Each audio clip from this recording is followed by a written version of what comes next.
Hello, I'm Ed Ludwig for the Doylestown Historical Society, and this is the 10th in our series of video history interviews of interesting and unusual persons who have spent all or a major portion of their lives in Doylestown. Our Society's mission is to preserve and commemorate Doylestown, its persons, places, and events, so they may be long remembered. And it is in that spirit and for that purpose that we have been filming these interviews since 1995. For the historical record, it is the summer of 2002, and we are at 288 Green Street in Doylestown Borough in the home of our guest, Hilborn Darlington. The interview is titled, Hilborn Darlington at age 88, Recollections of Maple Avenue and my family's 1 acre under glass, the Darlington Nursery. Mr. Darlington's roots in Doylestown go back 4 generations. As I'm sure he'll tell you, his great-grandfather owned the Daily Intelligencer, and Mr. Darlington lived in a number of houses on Maple Avenue. For many years, his family owned and operated what became an enormous expanse of greenhouses, the Darlington Nursery, on what was then Linden Avenue. But many of you probably will not recall the Darlington Nursery. In 1965, it was sold to the Catholic Archdiocese to make way for the church that stands there today, Our Lady of Mount Carmel, and its large parking lot. And at that time, an entire Borough Street, Linden Avenue, was vacated from Spruce to Maple just above State Street. Over the years, Mr. Darlington has been active with a number of civic and community organizations, and he has a variety of many interests.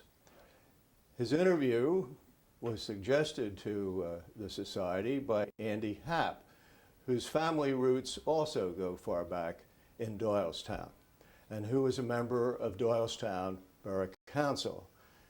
He graciously agreed to conduct this interview and has put considerable time and effort into it.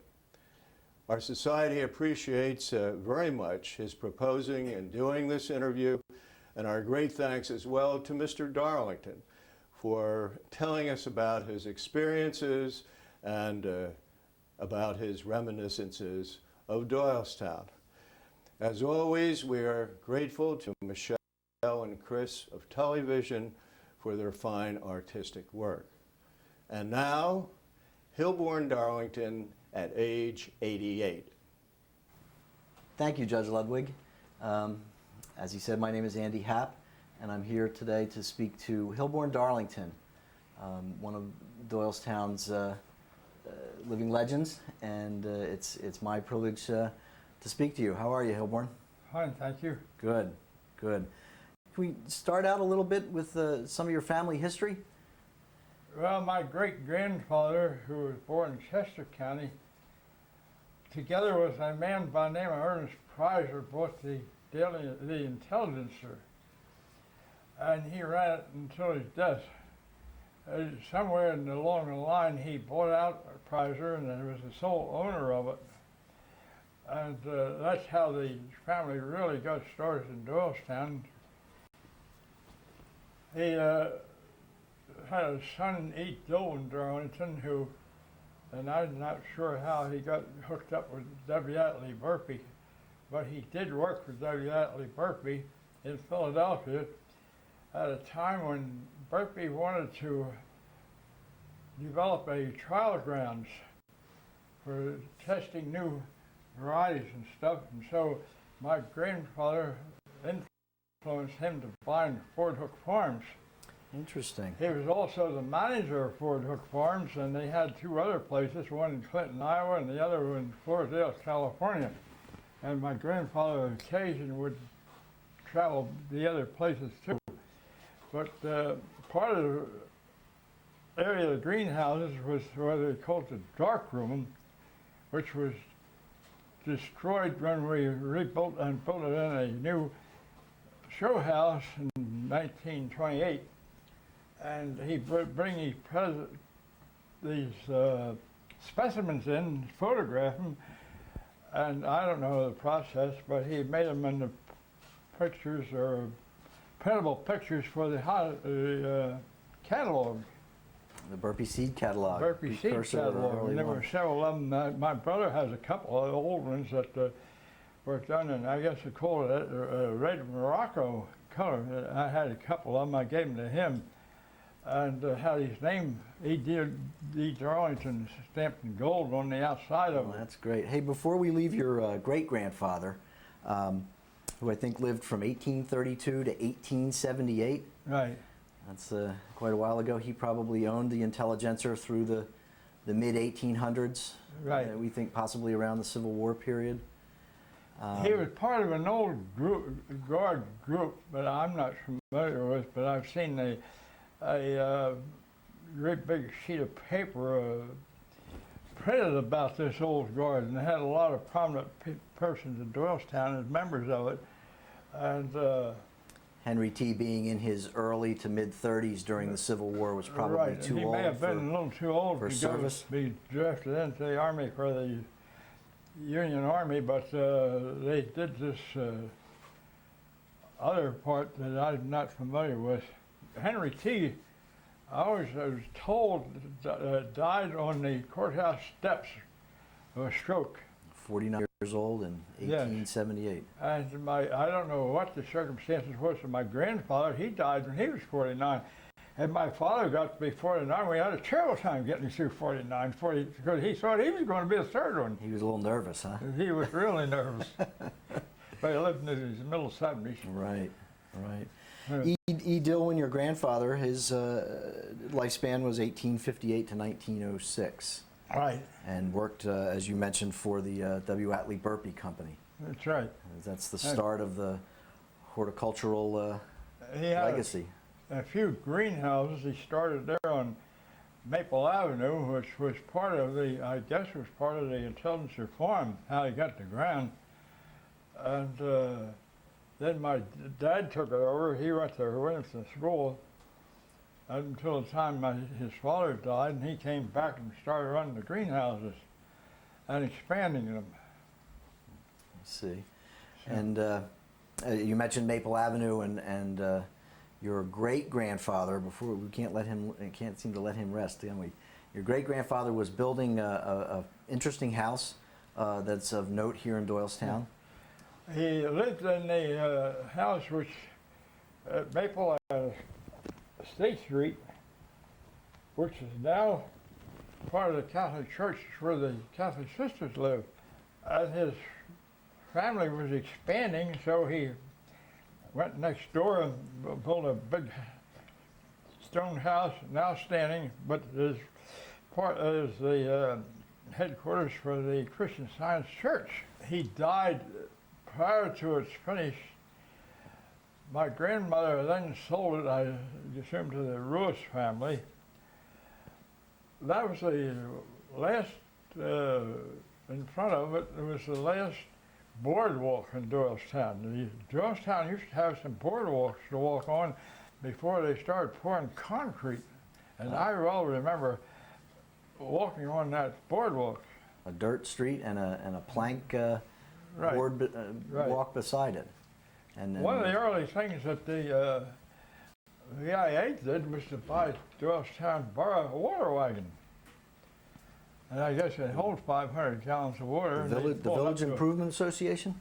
The Village Improvement Association, right. the private Village Improvement nonprofit Association. women's Before they organization. got started in this hospital business. Okay. They may have had originally they had a Red Cross room, they called it. And then, but I definitely remember seeing these wagons going around in midsummer when the streets were dry, dampening them. Sprinkling the streets Sprinkling and the streets. keeping the dust down. Right. There was a fellow by the name of Frank Burles who had a team of horses. He also had a dump wagon which the bottom fell out of it, lengthwise, and he had a big freight wagon. Now, Frank Burrell's freight wagon was preceded our present-day moving vans. And I imagine some of the stuff I'm going to talk about, the modern generation is going to scratch their heads. Because in those days, you hired a man who had the big wagons, strong bodies to move your furniture, and some of the furniture was heavy. And so he moved us from one house in 1920 on Maple Avenue to another one. The original house that I was born in was torn down to make room for the Catholic Church. And it was in the back corner of it, the northwest corner where the church is now, where the house I was born in. So your house fronted on Linden Avenue? No, it was on a triangle. It came down to a point between Linden and Maple Avenue. I see, just before State Street. And when they closed down the street, the borough agreed to close down the street, which was a condition of the sale of the property to the church. The church demolished it because they centered the new church right smack on the old Linden Avenue. I guess some of the things that I would talk about would be some of the happenings in Doylestown down through the years. Sure. The trolley lines came from one from Easton to Doylestown, one from Wilkes Road to Doylestown, and the other Newtown. Now the one from Easton would have a freight car. It went up and down the tracks every day, and they hauled milk from the stores, from the farmers? Farmers north of Doylestown, into Doylestown. There was a trolley waiting room across Main Street in what's now Courthouse Park, opposite the Federal Bank. They went down to the Monument Square, and they had a branch that went down Clinton Street to, not Clinton Street, but West Court Street to Clinton. And then it made a curve there. It went down to the railroad tracks. It went out right alongside the railroad tracks, and they would pull the trolley alongside of a baggage car and lay a steel plate between the two of them and transfer the milk from the trolley to the railroad car. And they would take that to Philadelphia to dairies. Slide those 20-gallon cans Yeah, the big right off 20 the and trolley. 40-gallon cans. So And it was still raw milk at that that time. was raw milk. It was direct from the farm. Doylestown had 4 coal yards at one time. Coal was the only fuel we had for heating houses and cooking. Now, they had horses and wagons to deliver the coal in. And these wagon bodies were able to be lifted off the wheels and put on sleds. And in the wintertime, after a big snow, now they had no plows never plowed streets. The snow got tramped down and it made good running for sleds. And they would deliver this coal either by wagon or sled. Now in the wintertime, it was sled. Then they would put bells around the middle of the horses. And when they came back to the whole coal yard empty, they'd have these horses on a slow trot.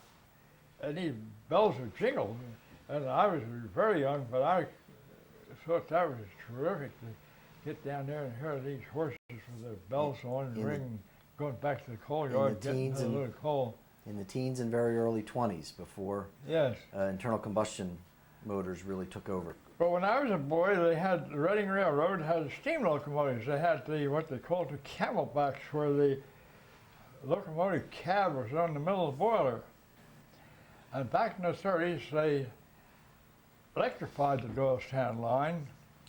And to commemorate the opening of the electric, they sold tickets from Doylestown to Philadelphia and back, a round trip, for 10 cents. Unheard of even in those days. That's pretty unheard of these days. They had brought 4 10-car trains into Doylestown to haul people down there that went there. And I think that the surrounding territory must have been devoid of people that day from the amount of people that piled into Philadelphia. They went down there and they had I'd never been in Philadelphia before, many of them had never been on a train before, and they clogged Reading Terminal like you wouldn't believe. So the Reading Company hurriedly made up some trains and got people on and brought them back to Doylestown and got rid of them.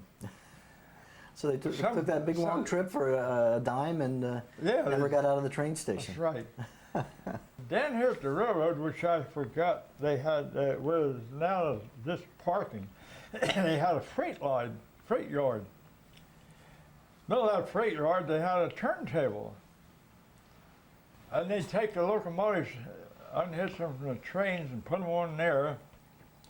And one man could take and push that locomotive around a half a circle and point it in the other direction. It was a beautifully balanced turntable. Down the road distance, a quarter of a mile, they had a Y, and they'd pull the locomotive in one arm and back it out the other, and it would be turning around too. So those were part of the lure. And that turntable was located where the current long-term parking is on the back side of the station. It's not big there hole anymore, there. and it certainly wasn't there in any of my recollections. No, but it was. I've seen it, and Interesting. I used to. They tell me I used to disappear once in a while, and they'd figure they'd get down to the railroad station, they'd find me. Watching the turntable. Right. Or watching the milk get slid off of the trolley onto Yes. the In freight those car. early days, there were no taxis. Now this is where we're getting into crossing the line between what was and what is today. Yes, sir. And to get home, there were, I think the 3 women had what they call hacks. They were horses and wagons. Two of them were one-horse wagons, and the other was a 2-horse wagon. They had back doors, steps. The seating was in a U shape, and if you came home, you were tired, didn't want to walk, you could hire them to take you to where you wanted to go. Doylestown was served by 3 trolley lines. Believe it or not, in the old days, it wasn't too bad getting from one town to the other because the trolley lines filled in the void where we would today think nothing's getting a car and driving. We got on a trolley, we could go to Willow Grove, and they had a couple of choices there. You could go down Green Street here on the other side to Newtown. And that branched out. They went to Yardley and Bristol and New Hope and the whole around. And going north, you went to Easton. And My mother lived in Pipersville in the early days and went to Doylestown Normal School, which they was called then. And she could change trolleys in Easton, go to Allentown, and change the second time, and get the Reading trolley, and Kutztown was halfway between Reading and Allentown. So that's the way she went to Kutztown from this area. Lenape Hall, and what is now the Nate's Gallery, and over across the street there where the Unicorn is, and some of those buildings had metal canopies out over the street. And during rainstorms, you could walk in the dry. Your mother was Mary Grace Bigley. Right. And your mother and father married in 1912. Yes. You want to talk about the Bigleys a little bit? Well, my great-grandfather, Oscar Bigley, was a storekeeper. He had the Pipersville store, which is catty corner. The store building's still there, catty corner across from the Pipersville Inn. And I see. That's at the intersection of Dark Hollow Road and Route 413. Yes. In Pipersville. And in That 1912, that would have been Right. way out of town in the country.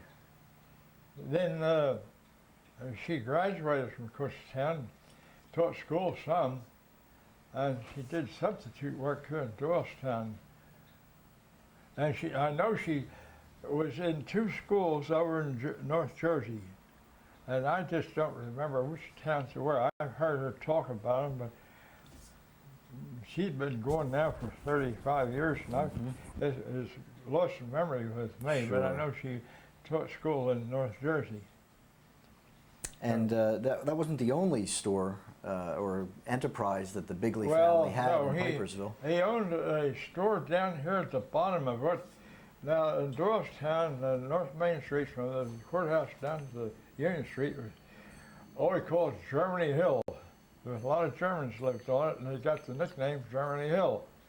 And down there at the bottom, it's a real estate agency now, and they just remodeled and Newly expanded it, renovated. but that was his store, a bakery really. At the corner of And, Union Street and North Main. And, and you think your mother's in that picture as well. I'm sure my mother's in that picture on a bicycle, the biggest squirrel there. My great-grandmother, or my grandmother was also in the picture. And That she was a grim. That building looks a little different today than it does Well, in that you picture. never recognize it. Now, my father was the only one that was married. My Uncle Henry was in the, liked the sports.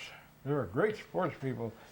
And he joined the National Guard to play, in a way, to play sports.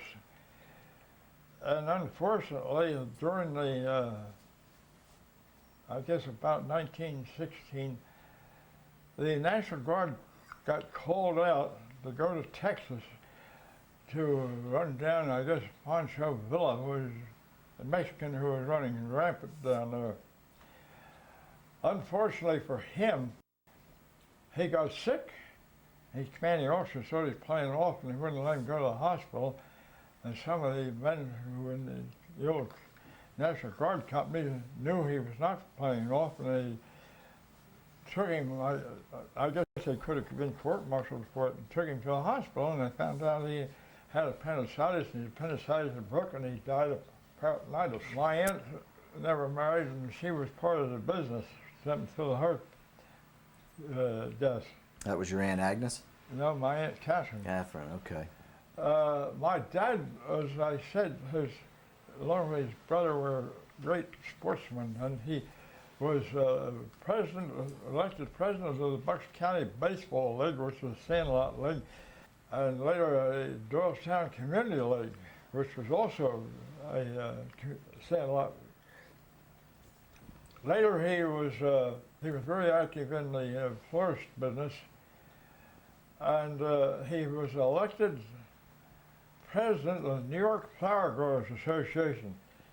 And he had to make monthly trips to New York City for these meetings, so these people, these different growers that were associated with it. So he was also in that, and he was president at the time of the Philadelphia Florist Club. At the time, it was celebrating its 50th anniversary. Well, that brings us to your youth and maybe your early times in the greenhouse.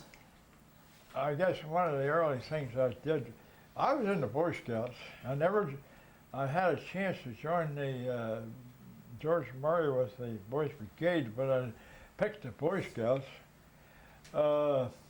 Boys Brigade was another youth club? Yes, it In was run by Doylestown? by George Murray. I see. And up until the time he died, and they always figured it got too expensive for him. He put all his money in it, and they thought maybe he had lost his life on purpose. It was never proved that be the fact. But when I was a scout, it was during the time when Lindbergh made his famous flight to Paris. And when he came back, apparently there was had a lot of receptions for him. And one of them was in Philadelphia, and down at the Municipal Stadium. And I went down there, they had the scouts invited down, and several of us went down from my troop when we heard and saw Lindbergh at that time. Of course, he's a distance away from us, so didn't get a good bird's eye view of him. He was but I one was of there. He was one of the early international superstars. Yeah. Boy, you have two siblings. Well, I have a brother who's an attorney in Right. Feasterville. Right, and you had a And sister. I had a sister who was, unfortunately, went down to the greenhouses when she's 5 years old, and one of the employees down there, I guess she got annoyed with her, and he chased her out of there and across the street. And she was one step from the curb when a drunk, and also a bootlegger, came up the street on the wrong side and ran her down. My aunt and I guess my mother and my grandmother were in Philadelphia at that time, and they didn't know anything about it until they got home. That was 1925. She was 5 years 1925, old. It that's was right. during Prohibition, Yeah, 5 years old. and the man was a rum runner. So my mother, I know, never really got over it. I had a car out in the driveway one time, many years ago later, and she saw I had some rags on the seat. And she just sure that was my sister Dorothy. And remembered her to that day. Yeah, I had a little trouble trying to get her calmed down over that. I'll just So- bet. That was one of the tragedies in the family. You have a brother? Yes, I have a brother who's 5 years younger than I am, who graduated from the University of Pennsylvania Law School and has been a lawyer in Feasterville for more than 50 years. And he still works, practices Still an today. active lawyer. I don't think he's too busy as busy as he used to be, but he still has an active practice. Very interesting. You just worked part-time in the greenhouses as you were a youth? Up until the time I graduated from high school, then I worked full-time. I see. And they would, You graduated in 1933? correct. And I used to do a lot of delivering. And you know, in the old days, Buckingham down here had two names. It was called Centerville. I see. And half the time I had something to deliver down there, and half the time they'd tell me to go to Centerville or Buckingham. And the same thing happened down in Furlong.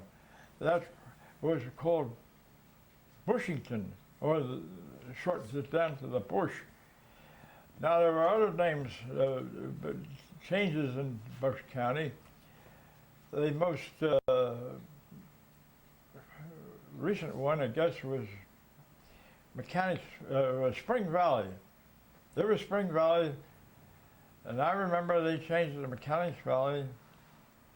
And I guess that wasn't highfalutin enough for some of the people living there, so they put back Spring Valley.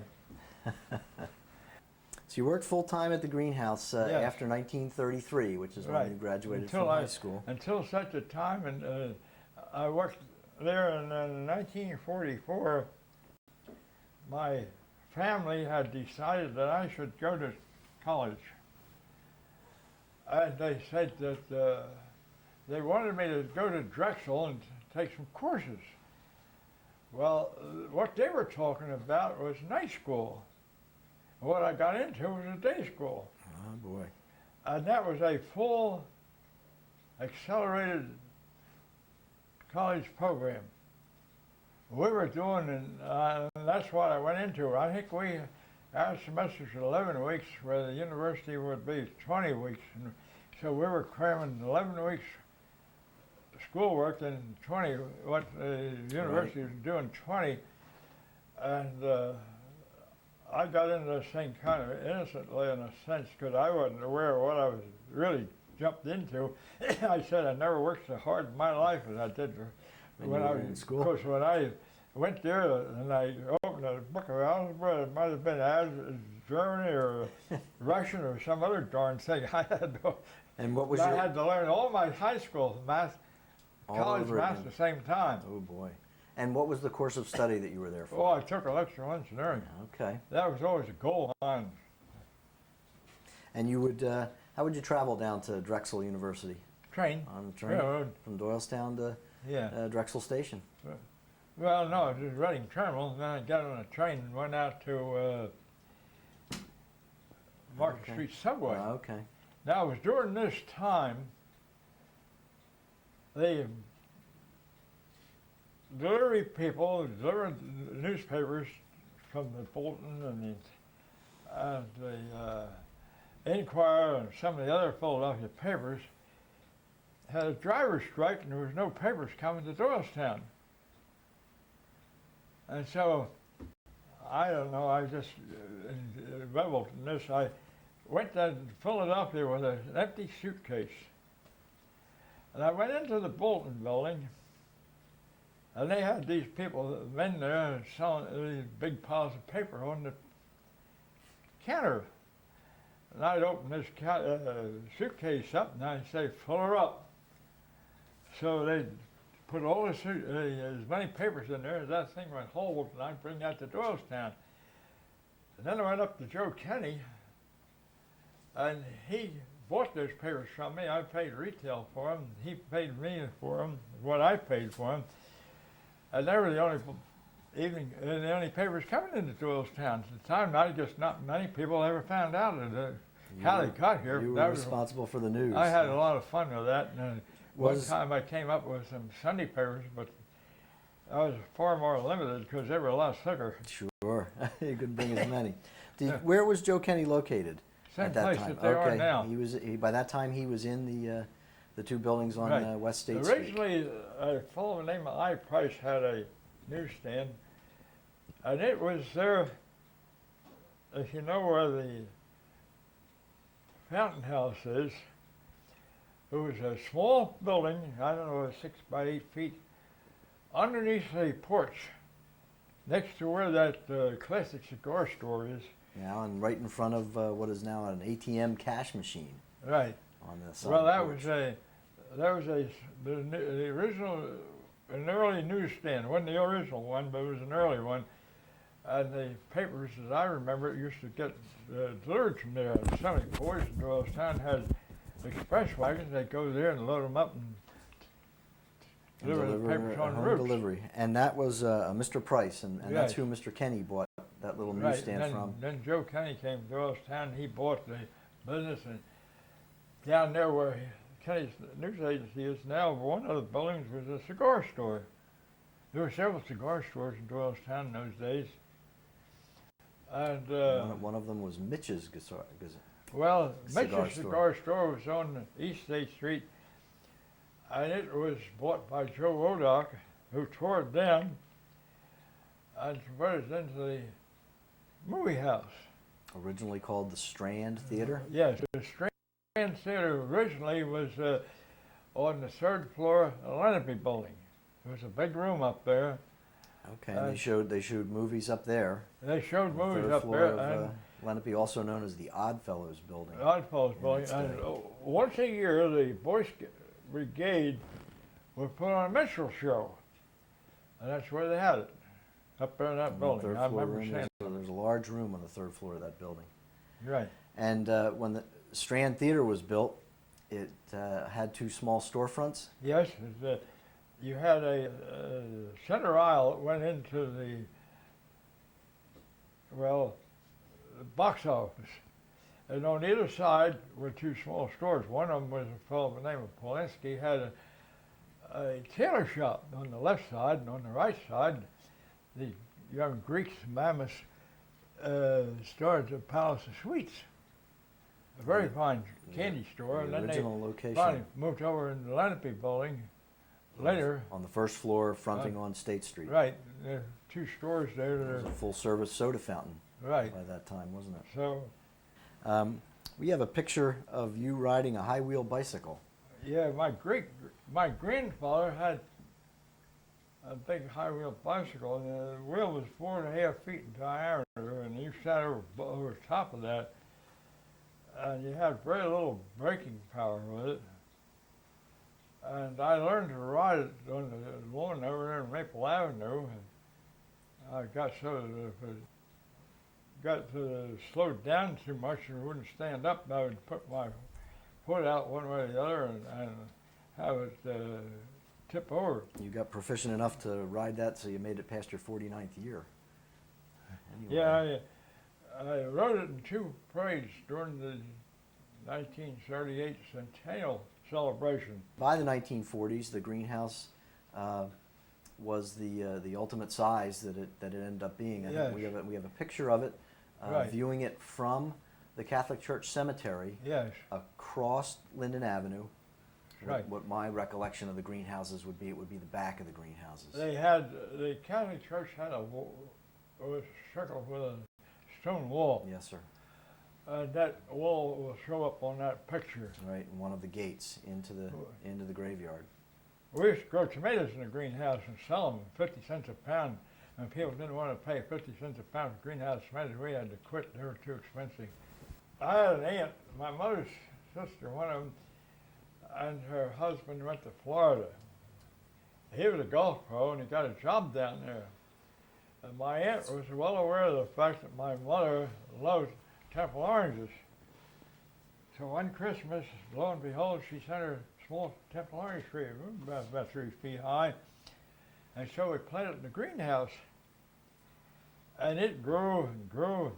We would get over a bushel of oranges off that bush every year. That tree appears to be a little taller than 3 feet. They went in up in that picture. right up underneath the roof, the glass. Until it stopped on the glass. How about Right, that? the glass stopped it, and we would Mother would hand out these oranges to people who come in, and they were juicy and sweet.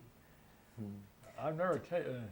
You can't buy a Temple orange unless you went to Florida. Let's Compared to them. let's talk a little bit about the greenhouse and its operation. It was both a wholesale and a retail operation. Is that Well, right? yes, too big for the retail to sell all the products, and so we shipped them. We had one plant that we specialized in around New Year's Day. It was a beautiful palm chrysanthemum with big flowers and cushion centers, and we were shipping that to Washington, Pittsburgh, all over. We had learned how to grow it before a lot of the others didn't. They soon caught up with what we were doing, Isn't that so always the way in it business? didn't last too long. Right, but at the time you were But, the sole distributors. So we were, How about some of the customers that you may have had over the years? well, we had, I decided to use my engineering background at Drexel. I made some model buildings, and I'd put them in the store at Christmas time because it would get steamed up, and you wouldn't see a lot of the plants and all, but these models wouldn't deteriorate. And we get all kinds of people there. One time, we had Ross Hart and Kid Carlisle there. Visited the store. Yeah, and I remember one time when Oscar Hammerstein's daughter got married out here at Highland Farm. I had to go out there and decorate the house for his wedding. It had a big, long, straight staircase, and I guess I got a taste. We had a taste of certain smileys, which I used to intertwine in the banister in the store. I'm sorry, what kind of flower was it? Well, it was southern smiley. It's a vine, a green vine. It had no flowers on it. Oh, I see. And they got a big crate of them, and it worked out beautifully for certain types of decorations. I see. And During the time, well, we were furnishing flowers to the Playhouse in New Hope for years, and they would come over and get these plants or flowers or whatever fitted into the play they had. oh, they would use some of your stuff for sets. Yes, we I got see, credit at the for it. Bucks County Playhouse. Give us credits. You'd be in the playbill? Well, if we weren't in the playbill, Mike Ellis or whoever was running it would announce it. I see. Before the play opened. Very good. One time when they had Julia Mead here, who was Ed Sullivan's niece, and they had her on different things in Bucks County. One of them was a barge ride on the canal. And so I had the job of going over to New Hope, getting up some wee hour in the morning, going over with a lot of flowers and decorating this barge. And Julia Mead was Ed Sullivan's niece and an actress in her own right. I don't and really remember this, but promoting Bucks County, and she was in a play over there. okay. at the She time. also was the spokesperson for Kodak, I think. Right. isn't it, on Right. Ed Sullivan's show. And she called up one time, and I answered the phone. And told me who she was, and she said, "You know who I am?" I said, "Sure, I know who you are." The greenhouse went on. Your father passed away in the mid '60s. Yeah, we sold the greenhouse one year, and then we sold the stone house another. We decided You not and- to sell you- both places the in same one year year? when counted taxes. You and your mother were the only occupants of Right. 327 Maple Yes, Avenue. then we at the time. moved. She sold that and bought the house up on Ashland Street here, and we lived there until I got married to Mary Ann and sold that. Your mother passed away in 1973. Right. Okay.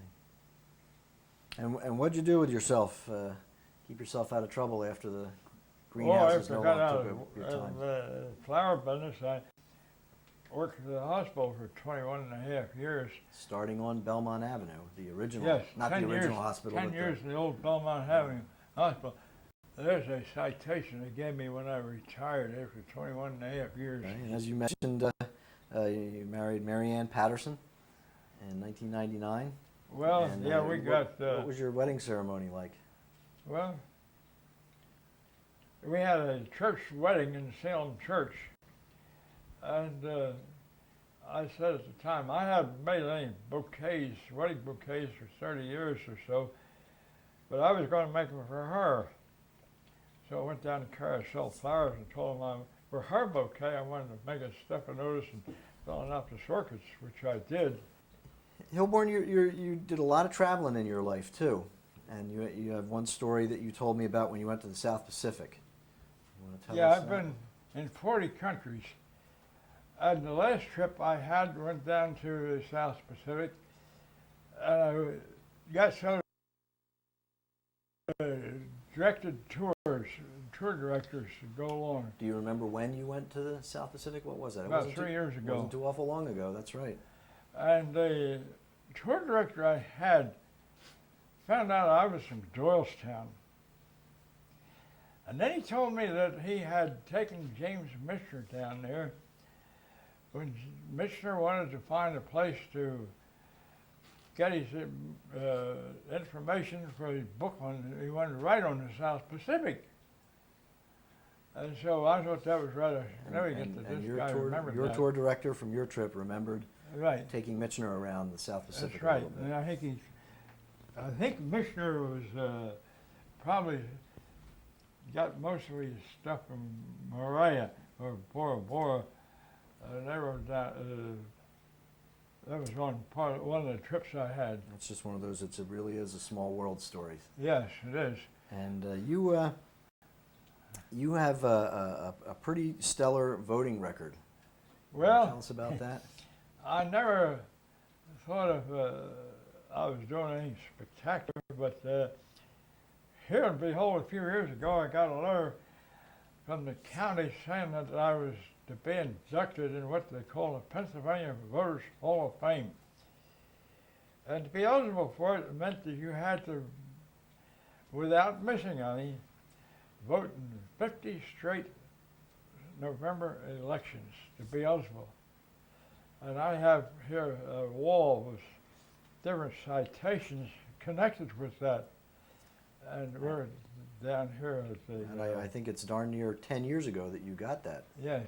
citation, and you haven't missed any since then either, have you? No, I haven't missed any since then. I don't know if there's any extension on the idea, but I got into the first one. I had never heard of it till I got this letter from the voting people up here, and the election people in the courthouse. Board of Elections. That's just fantastic. Boy, Hilborn, I think we've covered a lot of ground. Yeah. And you've covered a lot of ground in your lifetime, and it's been. I have more stories I could talk I'm about. sure you but, do. There's a limit to what you can do. Yes, sir. But it's been my pleasure this morning to cover some of that ground with you. Well, I'm happy that that you're the one that did it. Did the Me too. work. too. And because you and I have known each other, I've had you do a number of jobs for me down through the years, and